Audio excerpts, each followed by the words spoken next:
You've heard the term outsourcing, but have you heard of crowdsourcing? It's an idea that's been around, but now that it can intersect with the internet, crowdsourcing is becoming increasingly powerful. Here to explain just what it is and how it works is Kris Hammond of Northwestern University. Kris, welcome back. Good to see you as always. Thank you. Good to see you. Give us a primer. What is crowdsourcing? Well, it's interesting, and that is, like many great ideas, it's unbelievably simple. It's that when I have something I want done and I can't do it, and no one in my company can do it, what I'm going to do is I'm going to open the doors. And I'm going to say, is there anyone out there who can do this? And with the web now, I can actually do that by publishing it and wait to see who can come in, who can suggest things, and pick and choose amongst the solutions. Before we get to some examples, quickly, how is it different from, quote, outsourcing? Well, that's usually outsourcing nowadays, you think of it as going to India, going to Pakistan, actually taking a job and having another company that's out of the country just deal with the problem. This is a much more, dare I say it, organic notion. That it's more you're publishing your problem, you're opening the problem to the world. And it could be that somebody in Pakistan or India has a solution for you, but it could be that the guy down the hallway, in the company next door has a solution as well. Because in outsourcing, you give it to someone. That's right. In crowdsourcing, you give it to the crowd.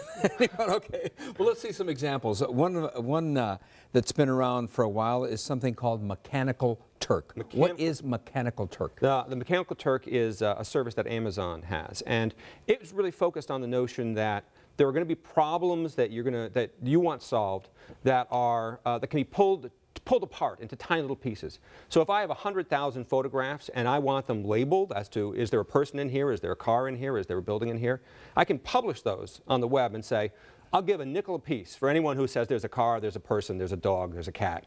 And hundreds of people, thousands of people can come in and deal with that problem. And I'll get it solved quickly. It won't cost me all that much. It'll still cost me. And all the people who are involved in it actually get to do a piece of it. They don't have to do the whole job at once. So if I'm interested in getting a piece of it, all I do is I go online and see what the job is, and it could involve, okay, I have to identify this picture and identify what's in the picture. Just as somebody has a catalog, I can do as many pictures as I want, and I'll get paid a little bit something for it. Absolutely. You can come, do the job, as much of the job as you want, and go away. Someone else will do the rest of it. Another one is called CrowdSPRING. What is CrowdSPRING? CrowdSPRING is a much more creative notion, and that is what CrowdSPRING does is that if I want a logo made, if I want a website designed, I go to CrowdSPRING, I describe what I want, I say I'll spend $1,000 for a logo. And what happens is designers and artists and people in the graphics industry, they come to me. They make their suggestions, and I can pick and choose amongst those. Now, CrowdSPRING is really very much more focused on sort of non-decomposable tasks, and really very focused on the creative community. And I think that's the important word for CrowdSPRING, is community. CrowdSPRING is one of the best things that you can get in crowdsourcing, and that is it helps to create a community of like-minded people, of designers who actually now have sort of a place to go. To see problems, to make suggestions, to see each other's work to a great extent.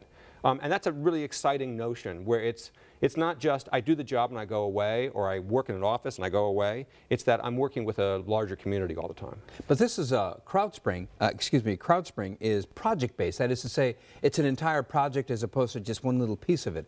So everything is sort of submitted on spec, right? Yes, and there is some controversy and some argument about we're exploiting that CrowdSPRING or other companies are exploiting designers, and they're making them do all this work, and like 20 people, 30 people, 100 people will give me a logo, and I'm only going to pay one of them.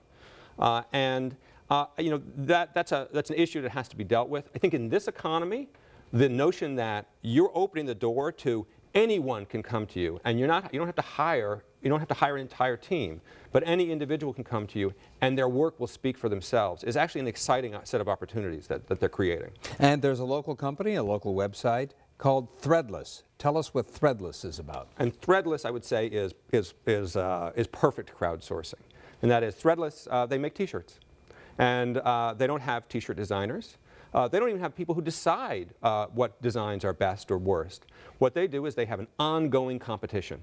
And every single week, hundreds of people submit T-shirt designs, and their entire community, which is hundreds of thousands of people, vote on which designs are better or worse. The best designs, that designer gets paid, that t-shirt gets made.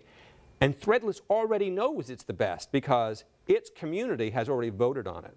And so what you have isn't just customers anymore. You have people who love t-shirts, who love the design process, who love what's going on, who want to be the hippest, and they're all working together, all as part of one community. And it's a sort of a gorgeous, brilliant notion in terms of what you can do to get a job done in a creative realm. It's kind of one-stop shopping because not only do you have the crowd designing it, but you have the crowd voting on the design, and then the crowd buys it. Then the crowd buys it. That's right.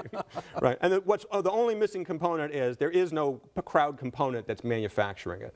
And because it's there's a physical thing there. You actually have to have a manufacturing plant at some point. And if that, and then after those T-shirts are manufactured, then it's shipped to the crowd. Members of the crowd who decide to buy it. Absolutely. Although even part of the community is even discussing shipping process and packaging materials. So that's all part of it. It's really the notion of a company that is built around community, where the community controls a tremendous amount of the decision making that goes on within the company itself. Some of the downsides of crowdsourcing, what are they? I think it's really intellectual property when it comes to design. And I think both Threadless and CrowdSPRING have a real focus on making sure that they explain they don't own anything. They're not going to own what you submit. If they buy it, or a client buys it, they own it. And this notion of everyone working on spec all the time. In other words, a lot of people will put in work but reap no rewards. But don't get paid for it. The other issue is, that's more on the Mechanical Turk side, is quality.